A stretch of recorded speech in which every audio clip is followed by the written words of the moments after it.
Msichana mdogo katika kijiji anagundua kwamba kila wakati anapolia, machozi yake yanageuka kuwa dhahabu safi. Lakini wazee wenye tamaa wanamlazimisha kuomboleza katika mazishi kwa faida yao, hadi hatimaye anapoteza hisia zake zote kabisa, mpaka siku ambayo kitu fulani kinatokea ambacho hata dhahabu yenyewe haiwezi kukitatua. Katika kijiji kimya cha Kenya kilichopo kati ya mito miwili na kivuli cha kijani cha milima ya Aberdare, aliishi msichana aitwaye Adaeze. Alikuwa na umri wa miaka 12 na macho yaliyokuwa na utulivu ule unaoonekana tu katika maji ya kina, na kicheko ambacho siku chache zilipomkimbia kilisikika kama maji yakivunjika juu ya mawe laini. Aliishi na mama yake, Mama Ngozi, mjane aliyeuza samaki wakavu pembeni mwa soko, ambaye alimpenda binti yake kama ardhi inavyopenda mvua, kwa upole, kikamilifu, bila masharti. Kipaji cha Adaeze kiligunduliwa jioni ile baba yake alipokufa, miaka 3 kabla hadithi hii kuanza kweli kweli. Alikuwa amekaa chini ya mkeka wake wa kulala alipopumua pumzi yake ya mwisho, na huzuni ilimfika ghafla sana, kwa nguvu sana, hadi machozi yake yalifurika kabla hata hajafumba macho. Lakini matone yaliyodondoka usoni mwake hayakuwa wazi. Yalikuwa ya dhahabu. Yaliyeyushwa, ya joto, yakiakisi mwanga wa taa kama majua madogo yaliyoanguka. Yalipiga sakafu ya udongo na kupoa mara moja kuwa chembechembe ndogo imara, na mama yake, akipiga magoti karibu na mwili wa mumewe, alimtazama binti yake na kusema kitu kwa muda mrefu sana. Mama Ngozi alikusanya machozi yale ya kwanza katika kitambaa na kuyaficha chini ya chungu cha udongo, bila kumwambia mtu yeyote. Kwa miaka 3 siri ilidumu. Adaeze alijifunza mapema kwamba kulia kulikuwa na gharama, si tu katika huzuni bali katika kufichuliwa. Kwa hivyo akawa msichana aliyemeza hisia zake kama dawa chungu za lazima na kimya. Alikuwa mwangalifu. Alikuwa na udhibiti. Alitembea katika kijiji ambacho hakikujua alichobeba, naye alikuwa na shukrani kwa hilo. Lakini siri katika vijiji vidogo ni kama mbegu zilizopandwa si kwa kina. Mapema au baadaye, kila kitu hukua. Ni mzee Baraka ndiye aliyeona kwanza. Alikuwa akipita nyumbani kwa Adaeze usiku wa mazishi ya jirani alipoisikia msichana akilia ndani, na kupitia dirisha wazi, aliona mwanga wa dhahabu ukimetameta ukuta. Alisimama kutembea. Alitazama tena. Akaficha mwili wake ukiwa ghorofa ukuta wa udongo na kutazama, moyo wake wa uzee ukidunda kwa njia ambavyo haukufanya kwa miongo kadhaa. Mzee Baraka hakuwa mtu mkatili kwa asili, lakini alikuwa mtu aliyetumia miaka 60 akiangalia kijiji chake kikiumia njaa wakati wa mavuno mabaya na ukame, mtu ambaye mifupa yake iliuma kutokana na maisha yote ya umaskini. Na mtu ambaye kwa muda mrefu aliamini kwamba miungu walikuwa wanamwiwa kitu watu wake. Alipona dhahabu, hakumwona mtoto mwenye huzuni. Aliona suluhisho. Alirudi nyumbani usiku ule na hakuweza kulala, na asubuhi yake alikwisha tuma ujumbe kwa wazee wengine wawili, mzee Chege na mwanamke waliomwita Mama Atieno, mlezi wa mila, ambaye bila idhini yake hakuna kitu muhimu kilichowahi kusonga mbele. Wao watatu walikuja nyumba ya Mama Ngozi baada ya siku 2, wakibeba tabasamu la aina ambayo watu huvaa wanapotaka kitu kutoka kwako lakini bado hawajamua jinsi ya kuomba. Waliketi katika chumba kidogo cha mapokezi, wakakubali chai Mama Ngozi aliyotoa kwa mikono inayotetemeka, na walieleza pendekezo lao kwa utulivu wa watu wanaoamini wana ukarimu.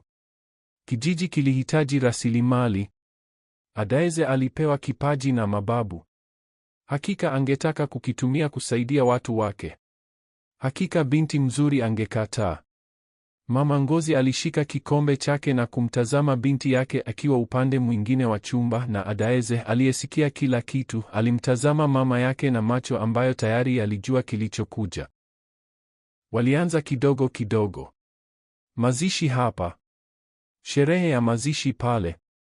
Wazee wangekuja kwa Adaeze jioni kabla, wakisongea jina la marehemu, wakielezea huzuni ya familia ili huzuni imfikie haraka zaidi. Mwanzoni machozi bado yalitoka mahali pa kweli. Adaeze alikuwa amewajua wengi wa watu hawa. Alikuwa amekaa karibu na watoto wao shuleni. Alikuwa amekula kutoka viungu vyao vya kupikia. Huzuni ilikuwa ya kweli hata kama mpangalio haukuwa. Angelia, chembechembe za dhahabu zingedondoka, wazee wangezikusanya kwa heshima katika bakuli la shaba, na asubuhi yake zingeuzwa kwa pesa zilizoingia katika mfuko ambao wazee peke yao walidhibiti. Lakini mazishi yalizidi kuwa mara kwa mara. 3 katika mwezi mmoja. 5 mwezi uliofuata. Habari zilifika vijiji vya jirani zikibebwa mgongoni mwa mazungumzo ya soko kwamba wazee wa mahali hapa walikuwa na mwombolezaji maalum, msichana aliyebarikiwa ambaye huzuni yake ingeweza kuzungusha gurudumu la bahati. Familia zilianza kutuma maombi, si tu kutoka karibu bali kutoka safari ya siku moja, wakiuliza kama msichana mwenye machozi angeweza kuletwa kuomboleza wafu wao. Wazee walisema ndio kila wakati. Na kila wakati walikuja kwa Adaeze na jina na hadithi na matarajio kwamba huzuni yake ilikuwa inapatikana kwa amri. Mama Ngozi alijaribu kuizuia Jumanne jioni alipomkuta binti yake ameketi kona ya chumba, akisukuma ngumi zake machoni hadi zilivimba, akijaribu kulazimisha machozi kwa mgeni ambaye hakuwahi kumjua. Alisimama mlangoni na kusema kwa udhabiti kwamba ilikuwa ya kutosha, kwamba binti yake hakuwa mashine, kwamba wazee hawawezi kuendelea kufanya hivyo. Asubuhi iliyofuata, Mzee Baraka alipanga sehemu ya mapato ya Adaeze kuanza kwenda moja kwa moja kwenye baraza la kijiji badala ya kaya ya Mama Ngozi. Ilikuwa tishio kimya lililofungwa katika lugha ya utawala. Na Mama Ngozi ambaye hakuwa na nguvu, hakuwa na hati ya ardhi, hakuwa na mume na hakuwa na washirika miongoni mwa wazee, alielewa vizuri kabisa. Hakuna aliyesimama kuuliza ni nini gharama kwa mtoto kulia kwa amri, kujitafutia ndani yake mwenyewe mara kwa mara na kuvuta pembe za giza zaidi za hisia zake kwa manufaa ya wageni. Adaeze alirudi nyumbani kutoka sherehe hizo akiwa ana uso wa kijivu na tupu, akila kidogo, akilala vibaya, akiamka usiku na hisia kwamba kitu ndani ya kifua chake kilikuwa kikikwaruliwa safi kama ndani ya buyu. Shuleni mwalimu wake, mwanamke mchanga aitwaye Bi Wanjiku, aliona kwanza. Adaeze daima alikuwa msichana aliyehisi kila kitu kwa sauti kubwa, ambaye angelia wazi katika hadithi ya mbwa aliyepotea katika kitabu, ambaye mara moja aliumba darasa lote kicheko kwa kulia kwa furaha ya kweli katika mshangao wa siku ya kuzaliwa ya mwanafunzi mwenzake. Lakini kufikia msimu wa pili wa kiangazi wa mpangalio, aliketi kupitia hadithi ya mama anayefariki na uso wake haukusogea hata kidogo.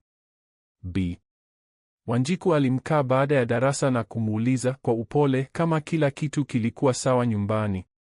Adaeze alimtazama kwa macho wazi, makavu na kusema, kila kitu ni sawa, Bi. Na kitu fulani kuhusu utulivu wa uso wake kilimtia mwalimu hofu zaidi ya machozi yoyote. Alikuwa anakuwa tupu. Si amani ya mtu aliyepona, bali utupwaji wa mtu ambaye amekwisha. Huzuni ilikuwa imetumika, ikivunwa mara nyingi sana kwa wageni hadi haikuja tena alipomwita kwa nafsi yake mwenyewe. Angeketi karibu na mnyama anayeumia barabarani na asihisi kitu. Angesikia mama yake akilia polepole usiku na kurudi kulala. Angedunda kidole chake na kutazama damu kwa udadisi wa mtu anayeangalia jani likianguka.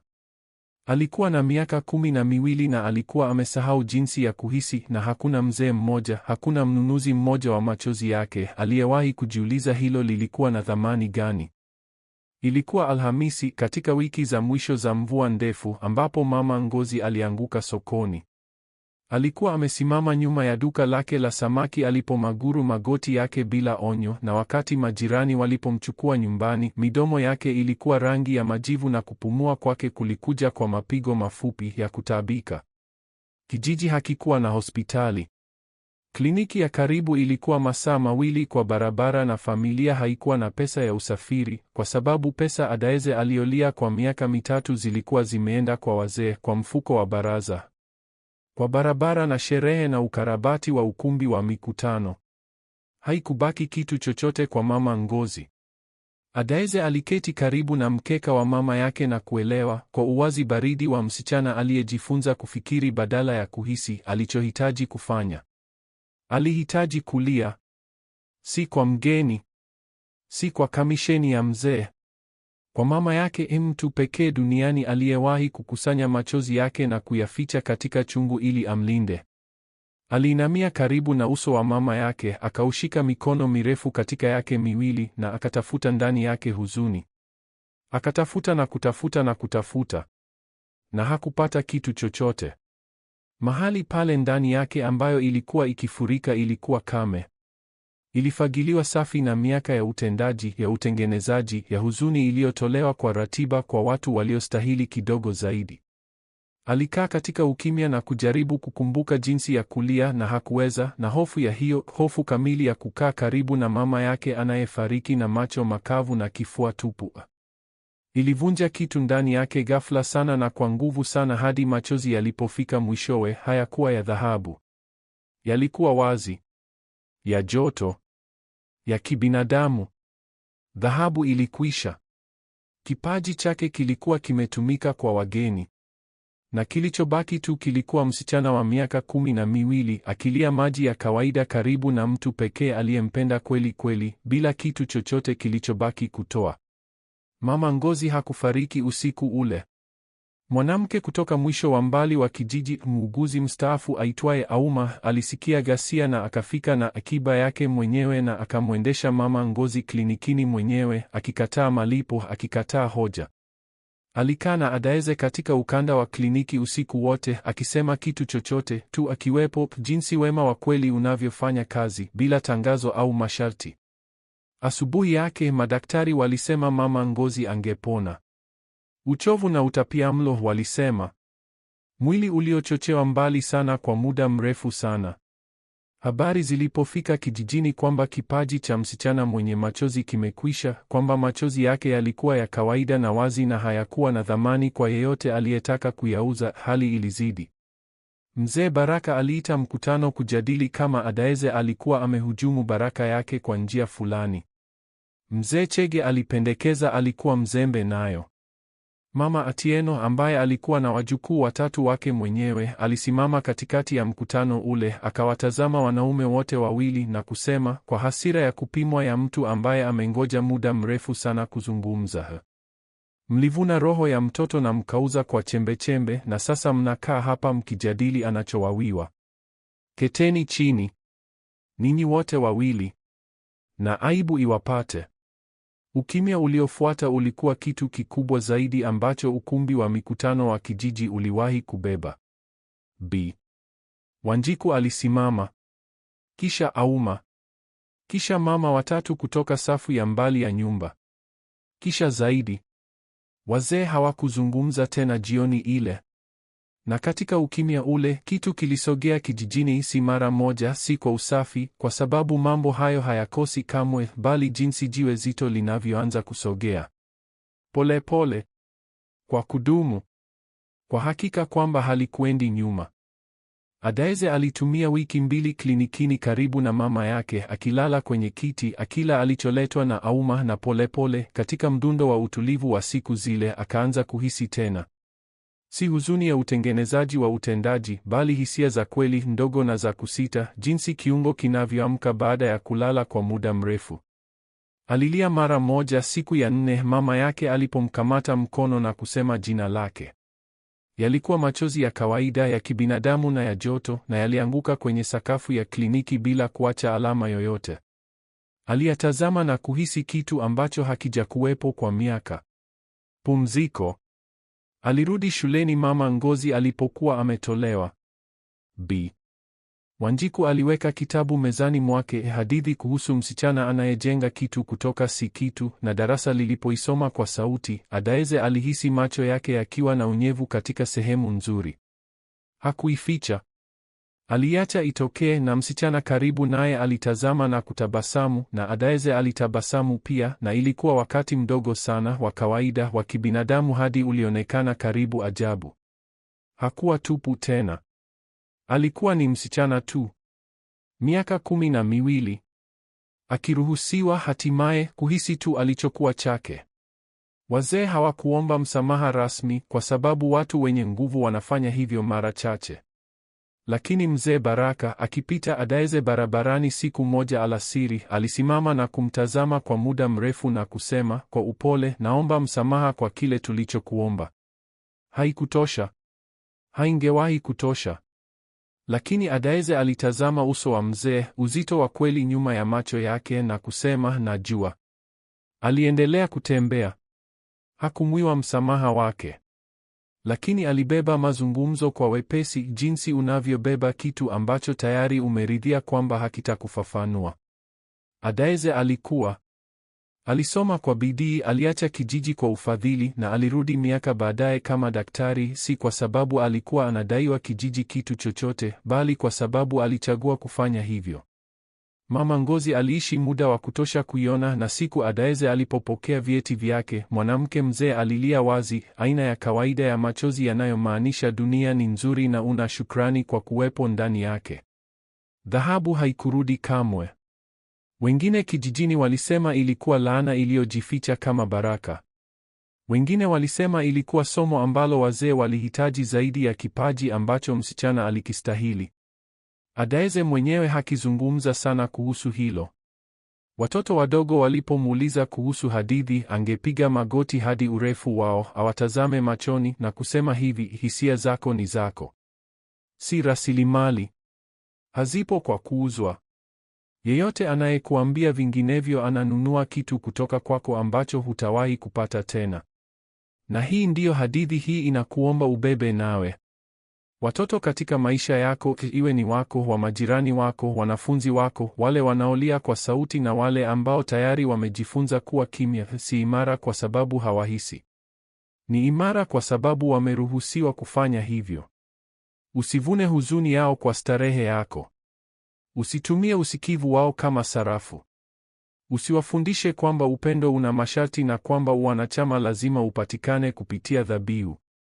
Kitu kikubwa zaidi unachoweza kumpa mtoto ni haki ya kuhisi kilicho kweli, kulia kilichopotea, na kujua kwamba hakuna mtu atakayewahi kuwadhuhumu kwa hilo. Asante kwa kutazama hadithi hii hadi mwisho. Ikiwa ilikugusa, ishiriki na mtu anayehitaji kuisikia. Hadithi mpya inakuja hivi karibuni. Jiandikishe, washa kengele ya arifa na usikose. Tutaonana wakati ujao.